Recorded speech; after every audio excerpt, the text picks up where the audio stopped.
everybody. We are back. Man, we have missed some time. We have been without 2 whole episodes at this point. We've been on the IL. We have been sick, and that's what caused us to miss the last 2 episodes. So I do apologize for that. I hope people don't think I disappeared. I definitely don't hope the show just randomly canceled, but in prepping for today's show, I was looking at my list and I actually had a Thursday show ready to go in my notes, which I forgot about. But Thursday night, when I normally would record that from last week, was the first night that I got sick. So if you don't follow me on Twitter, what I still call it, you wouldn't have known that we didn't post the last 2 episodes because I was not feeling well, not doing great. But Thursday night, we go to the same place on Thursday night for dinner almost every week, at least once every 2 weeks. If we miss a week, we definitely go the next week. So we went,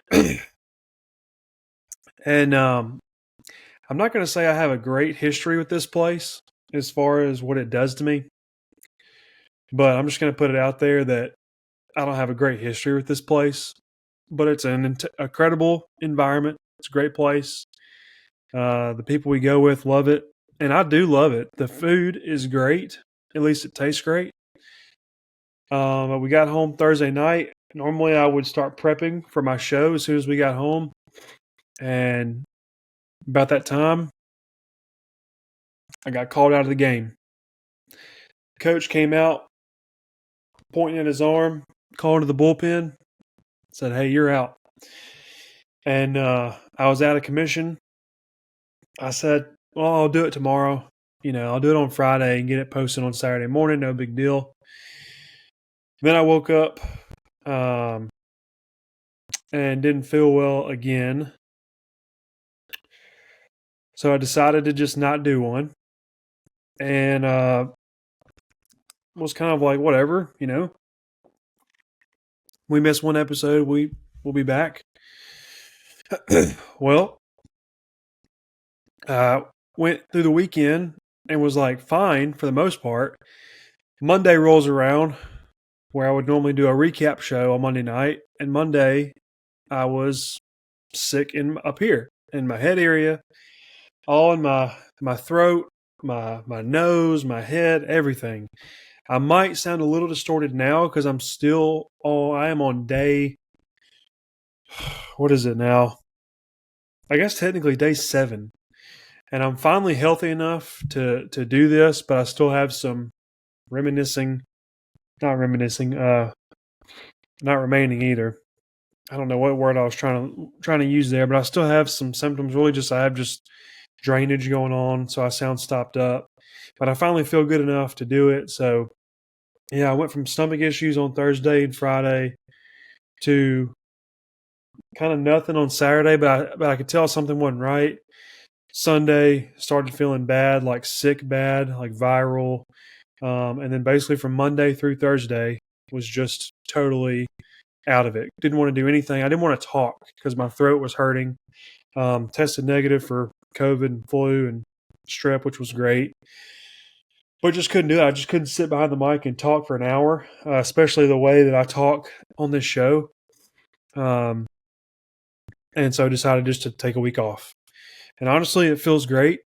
It was very refreshing to just watch football and not worry about how my predictions were going to turn out.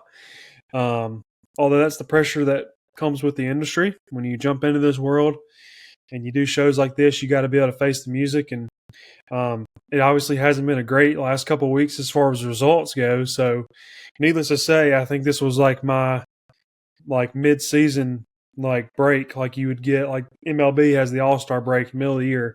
The guys that don't make the All-Star team just take the week off. Well, I didn't make the All-Star team, so I took the week off. And so just watched the games on Saturday, enjoyed them. It was a good weekend for some entertainment. Indiana down to the wire. Iowa almost knocked off Oregon down to the wire for that one. just some good football. And so we're back. So I apologize if you hear me like sniffle or if I sound stopped up. Hopefully by Thursday's show, won't be around anymore.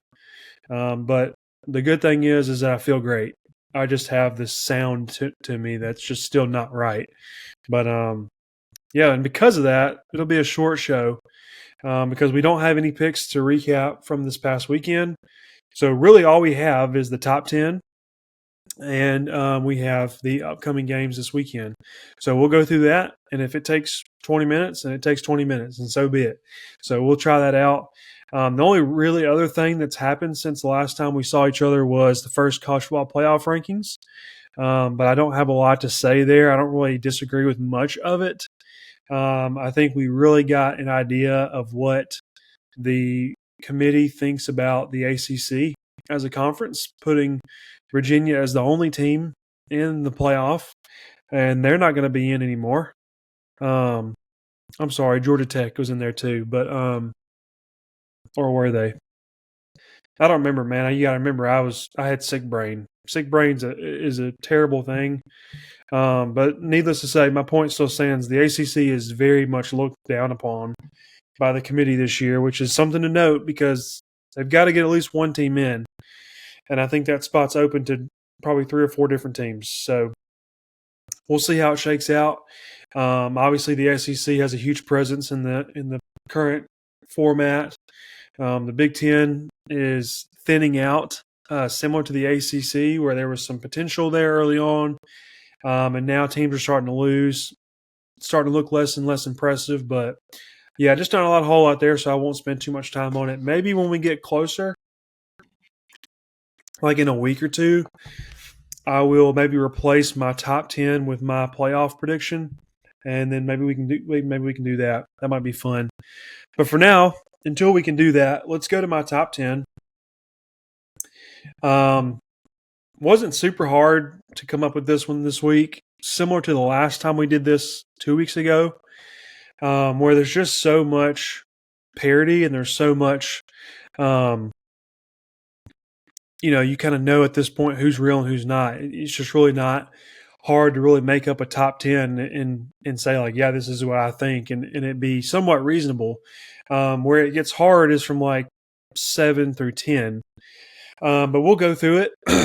I'll start number 1 this time. I know I kind of go back and forth between 1 and 10, but this time we're going to start at 1 because, again, 1 through 3, I believe, is interchangeable, completely interchangeable. But I have this week Indiana number 1, A&M number 2, and Ohio State number 3. Now, some people may wonder, number 1, why is Ohio State not at the top? And number 2, how does Indiana get there over the other 2 teams? I know that the Penn State game was definitely something. It was entertaining. It was great. Some people are looking at it like you go into Penn State, who's having a terrible year, so bad that they fired their coach, and it takes like a desperation, last-minute drive at the end of the game to win it for you. And you're supposed to be the best team in the country. Like, what happened? To me, that just shows again the resilience that they have. I said this when they beat Oregon on the road, is that things don't go their way at some point in that game, and they find ways to just play it out. They're calm, they're cool, they're collected. So for me, as much as some people want to say, it just shows who they really are. Yeah, I believe that. It shows who they really are, but I don't mean that the same way they do. When I say it, I mean they just went into another hostile environment, had the chips fall against them again, and they found ways. They didn't panic. They didn't freak out. They found a way to win. So to me, that goes a very long way in winning games in the postseason. So for me, and again, this is not predictive. It's a body of work based off what you've done. So I had Indiana at number 1 because I think they've got some great wins, some great resilient wins, and they have great road wins, which mean a ton. I had A&M at number 2 because they've played the best schedule, I believe, as far as teams that they've beat and where those teams rank. And they've just, haven't had a hiccup yet. They haven't lost yet. So they're beating some of their better teams considerably. So, and the reason Ohio State is at number 3 was because, to me, I don't believe their schedule has lived up to, what they may hope. Obviously, it's not their fault. They have, a similar Big Ten schedule to what most other Big Ten teams have.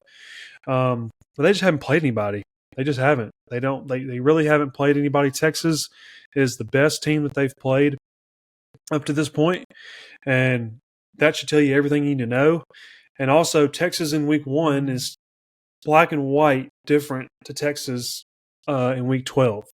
So I don't know really what that means for them. I just know that is the only game that is even considerable competition-wise, unless you want to consider, Minnesota or Washington credible opponents, which to me they're not. So that's why I have them at number 3. But they are very, very impressive roster-wise, talent-wise. They check all the boxes. But at some point, they've got to get punched in the mouth. And so we're going to see when that may be. It may not be until the postseason. That's just the reality that we live in, with their type of schedule. So Alabama 4, Georgia 5, Ole Miss 6. Again, this is kind of like, here's who I think are the really gritty good teams in the country. I think 1, 2, and 3 are like the elite teams. I think those are teams that they wouldn't be fazed by anybody. They're not afraid of anybody. 4, 5, and 6 are those teams that are beatable because they've all lost a game already, but they're super gritty, elite talent-wise, and elite on at least one side of the ball, or at least one aspect of the game. Like for Alabama, I think they're elite offensively, and I think their defense is arguably just as good, but definitely not, right there on both sides of the ball and on like coaching to just kind of do everything right, because obviously the Florida State game happened. In similar conversation to week 1 Ohio State Texas. I mean, it's a totally different team. Florida State played a week 1 Alabama team that is nothing like what we know right now in week 12. So it's just totally different. But again, it's there. It happened once. It can happen again. So although I do think of 4, 5, and 6, Bama, Georgia, Ole Miss, I think they're the better team of that 3.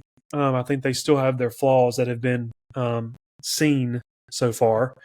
Georgia is kind of more one-dimensional in my mind as far as their offense is much better than their defense this year.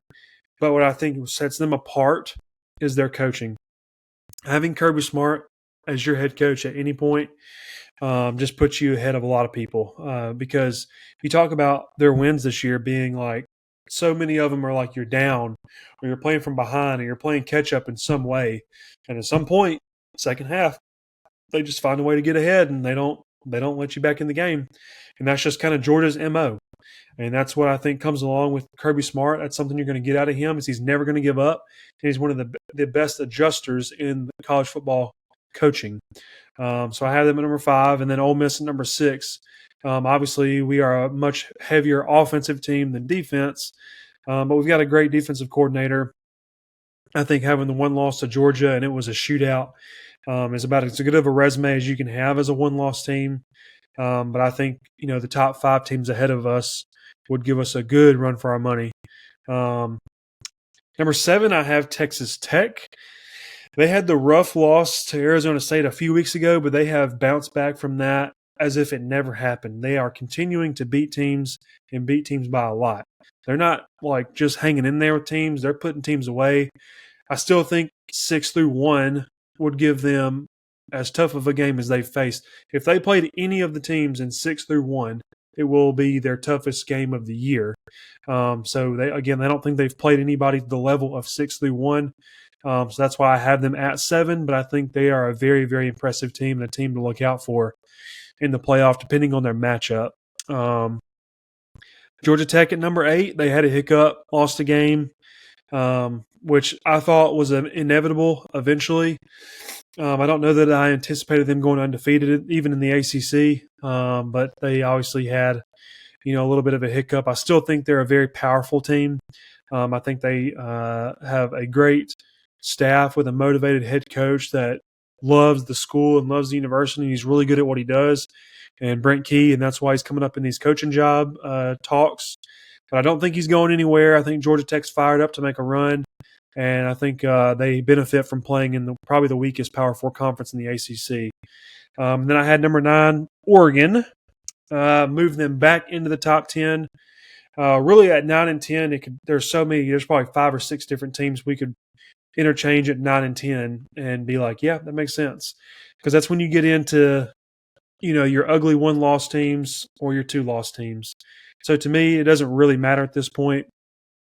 But I do think Oregon's at number 9 because I think they deserve to be in the top 10 for their resume, being their only loss to Indiana. But they played an ugly game against Iowa. But sometimes you just got an ugly win. You got to gut it out. That's what it takes. So not knocking them for it. Just saying the teams that are at the very top, like 1 through 5, or even 1 through 6 with Ole Miss, are the teams that don't when they beat you, they beat you. They don't fail tests. When they lose, it's a great loss. Oregon is playing this type of team this year where it's like they're just hanging in there, getting it done week after week, similar to like Georgia Tech. Georgia Tech's doing the same thing. They're not like blowing people out. They're just winning the games they're supposed to win. That's what matters right now. So, and then Oklahoma at number 10, I think they really bounced back from the Ole Miss loss. The Texas loss really changed my perspective on them because they went into that game as one of the best defenses in the country. They went into the Ole Miss game as one of the best defenses in the country, but I think up to that point hadn't quite played anybody of significance yet as far as what they can do offensively until they played Ole Miss. So although they did not bounce back from the Texas loss as well as they did the Ole Miss loss, I think since the Ole Miss loss, they have looked really good. They beat a great Tennessee team on the road at night, so it's a tough environment to play. And I think they had a bye week this week, now going into a game against Alabama. So we're going to see what they're made of, see if they're going to hang around in the top 10 or not. But that's my top 10. Again, we might end up switching to more of a playoff perspective moving forward. So we'll see how that goes. But for now, that's what we got. And then let's do the card and let's get out of here, man. I don't know. When you miss a week, we just don't have a lot to recap. So, again, it was much needed. I mean, as you can tell, I got scruff everywhere. I've got hair everywhere. I need a haircut. I need a shave. It was just a rough week, man. Like I said, I'm going on day 7 right now with symptoms of this sinus infection. Went to the doctor about it, and it's just been crazy. Very uncomfortable. Not a lot of great sleep. Just waking up feeling like I got hit with a baseball bat in the middle of my face. It's just not fun.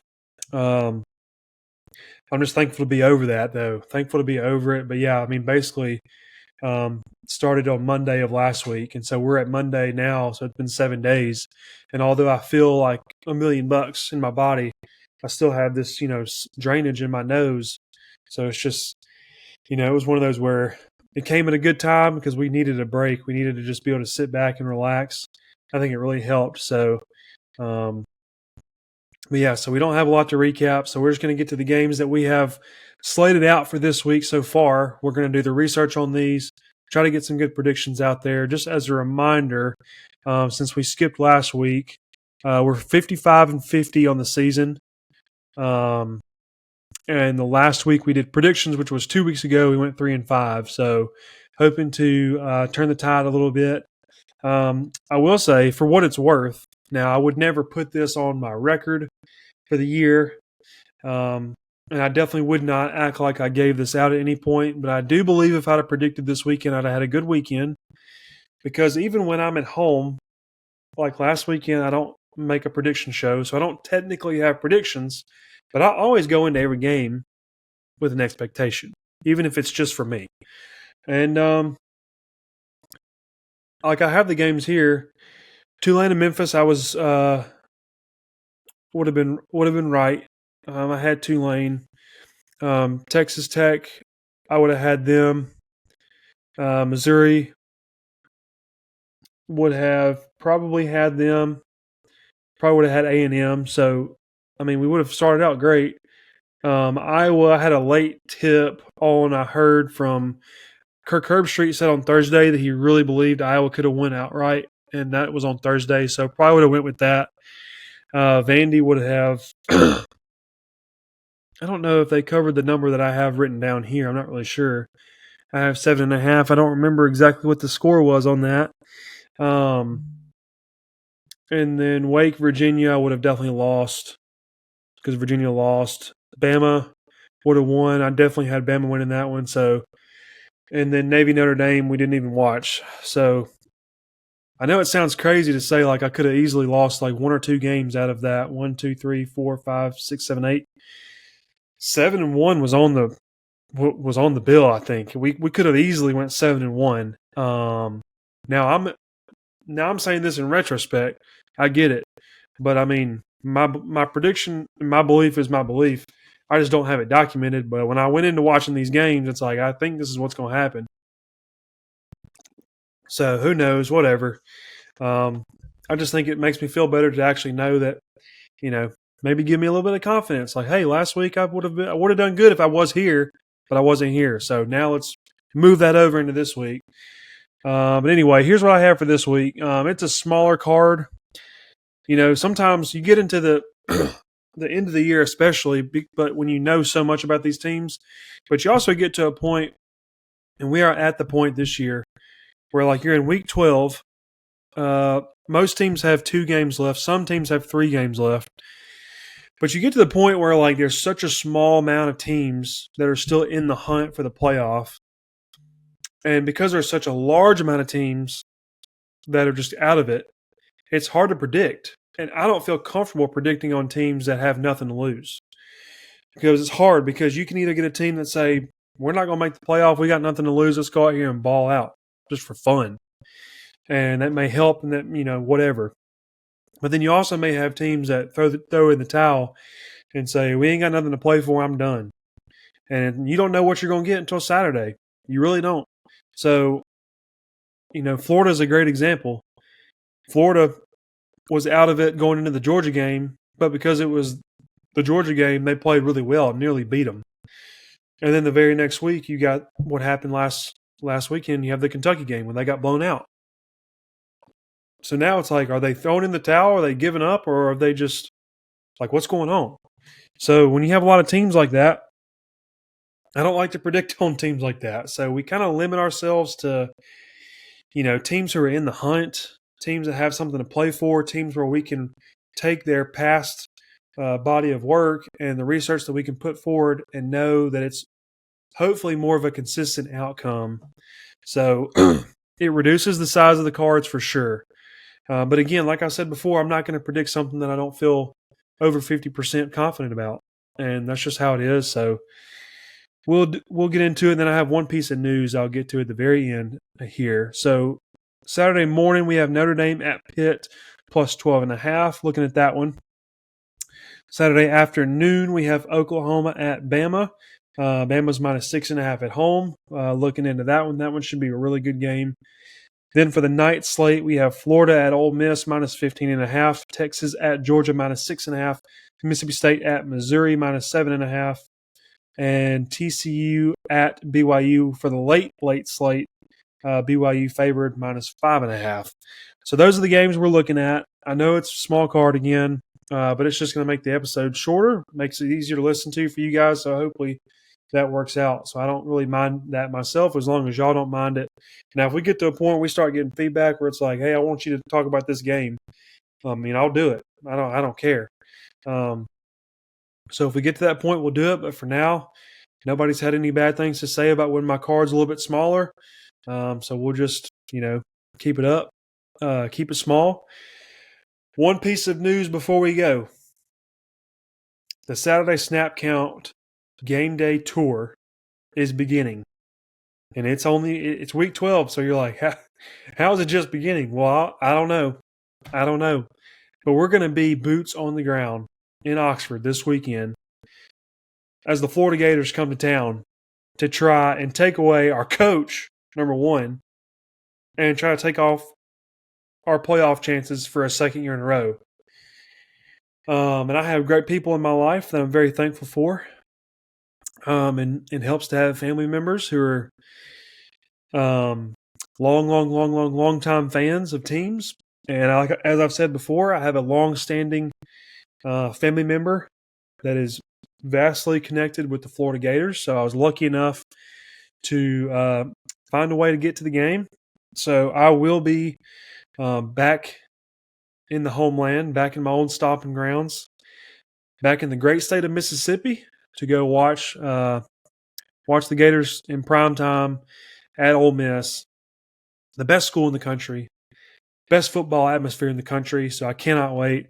Get to go sit with my brother, a couple friends. So it's going to be awesome. I really can't wait. So Saturday Snap Count Game Day Tour kicks off week 12 in Oxford.